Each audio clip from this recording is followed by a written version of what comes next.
১৫০০ বছর আগে কুরাইশ কাফেররা আল্লাহর আখিরি নবী, নবীগণের মাথার তাজ নূর নবীজি আমার মুহাম্মদ সাল্লাল্লাহু আলাইহি ওয়াসাল্লাম এবং ওনার সাহাবায়ে কেরামের বিপক্ষে তারা যুদ্ধ করেছে অসংখ্য। উহুদ, বাদার, খান্দাক, হুনাইন, অসংখ্য যুদ্ধে কুরাইশরা জীবন দিয়েছে, কিন্তু কোরআনের একটা সূরার মতো সূরা এনে দেখাতে পারে নাই। কারণ যদি আল্লাহর চ্যালেঞ্জ গ্রহণ করে একটা সূরার মতো সূরা দেখায় দিতে পারত, তাহলে তো আর কালেমার দাওয়াত দেবার সুযোগ হতো না।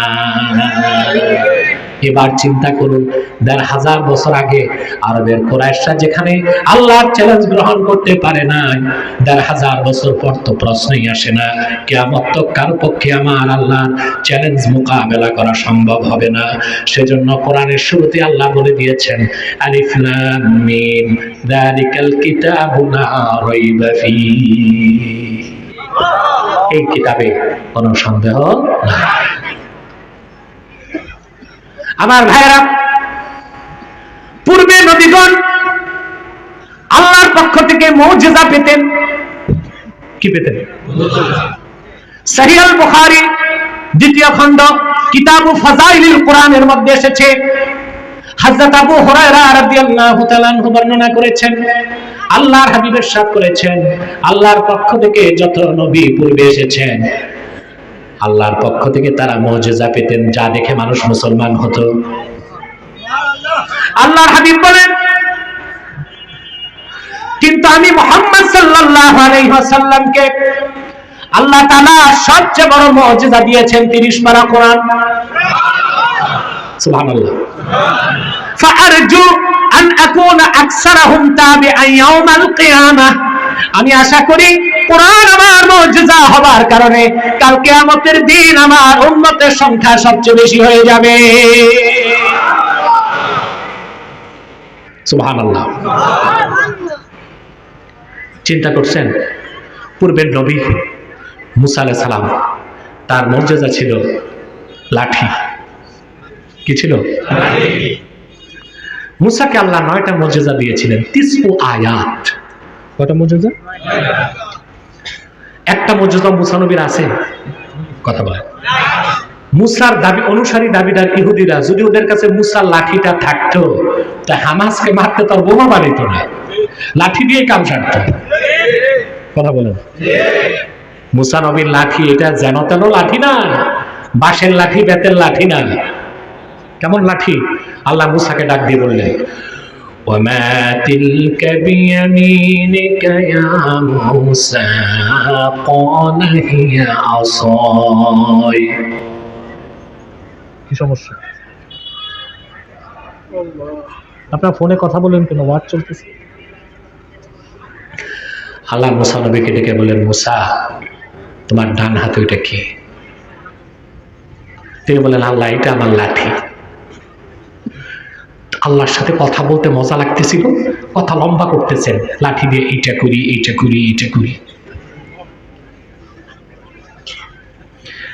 আল্লাহ পাক বললেন, قال ألقها يا موسى فألقاها فإذا هي حية تسعى। মুসা তোর লাঠিটা জমিনে ছাড়। সুবহানাল্লাহ। ছাড়ছে।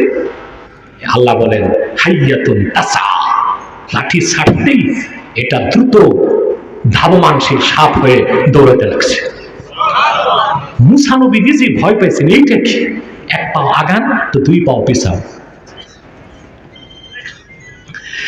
আল্লাহ বললেন, قال خذها ولا تخف سنعيدها سيرتها الأولى। ভয় পেও না মুসা, তুমি ধরো, তুমি ধরলে আমি তারে তার পূর্বের অবস্থায় ফিরিয়ে নিব। সুবহানাল্লাহ বলবেন না? তারপর ঘটনা বলা আমার উদ্দেশ্য নয়, এটা একবার দেখাইছিল ফেরাউনকে, ও বুঝে গেছে মুসা নবীর সাথে পারা ঠিক না। মুসা আলাইহিস সালাম দুনিয়া থেকে চলে গেছেন, তার লাঠি তো নাই, আছে? দাউদ আলাইহিস সালামের মুজিজা ছিল, ইমামে বাইহাকি সুনান বাইহাকিতে নকল করেছেন। হযরত দাউদের সবচেয়ে বড় মুজিজা ছিল আলানাল্লাহুল হাদিদা বিয়াদি দাউদ। আল্লাহ তাআলার হুকুমে হযরত দাউদের হাতে লোহা পানির মতো গলে যেত। এই পৃথিবীতে ইহুদিরা দুইটা ব্যবসা ছাড়ে না। কয়টা?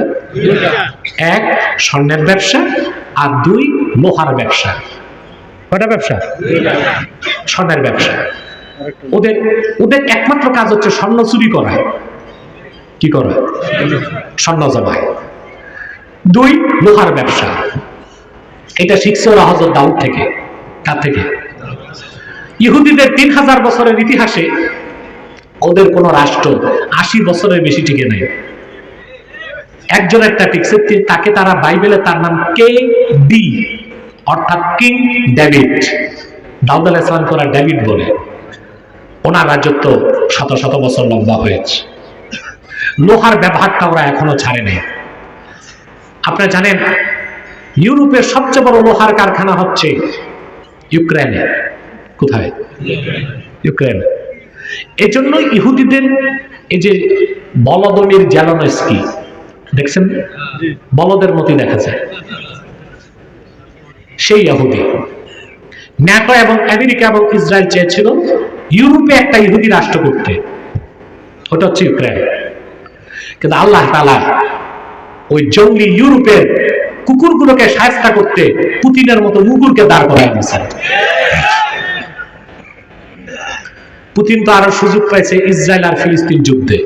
সব মিডিয়া মধ্যপ্রাচ্যে আর আচ্ছা মতো ইউক্রেনকে সাইজ করে বাটাম দিয়ে দিচ্ছে।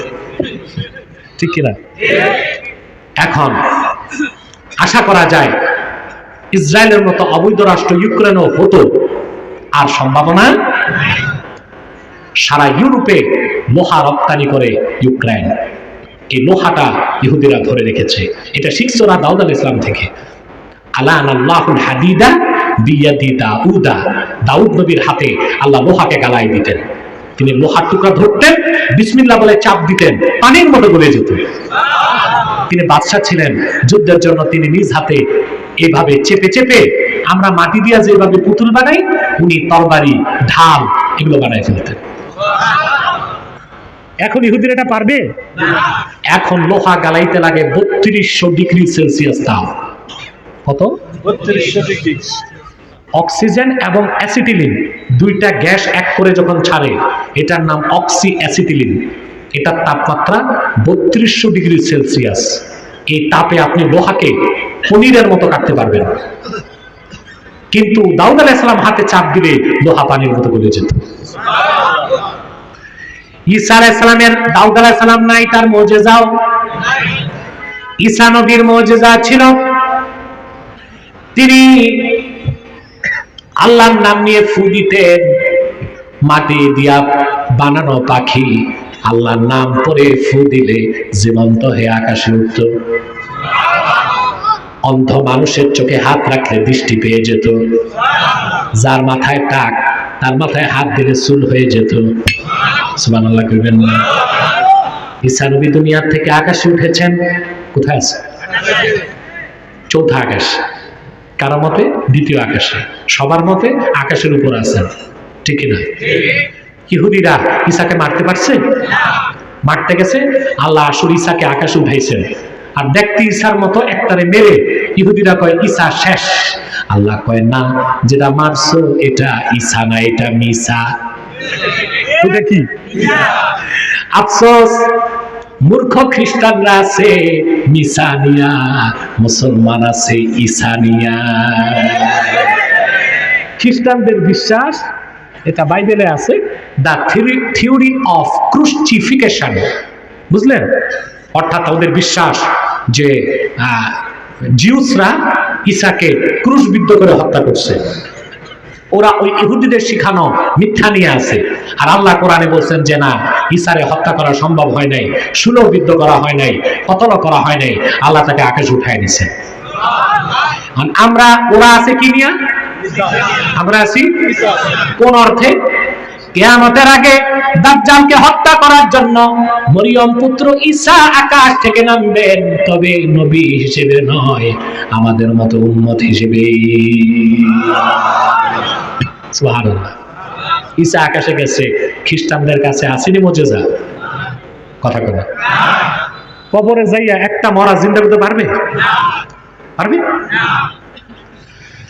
কিন্তু আখিরি নবী, নবীগণের মাথার তাজ নূর নবীজি আমার মুহাম্মদ সাল্লাল্লাহু আলাইহি ওয়াসাল্লাম ১৫০০ বছর আগে দুনিয়া থেকে বিদায় নিয়েছেন। হায়াতুন নবী হিসেবে জান্নাতুল ফিরদাউস রওজা মুবারকে বিশ্রাম নিয়েছেন। ওনার শ্রেষ্ঠ মুজিজা ৩০ পারা কোরআন তিনি রেখে গিয়েছেন।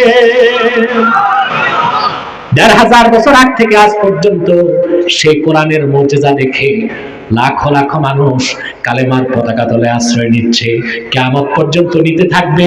সেই জন্যই রাসূলুল্লাহ ১৫০০ বছর আগে বলেছেন, কোরআন আমার শ্রেষ্ঠ মুজিজা, ফাআরজু আন আকুনা আকসারাহুম তাবিআন ইয়াউমাল কিয়ামা। আমি আশা করি কোরআনের কারণে কাল হাসর ময়দানে আমার উম্মতের সংখ্যা হবে সবচেয়ে বেশি।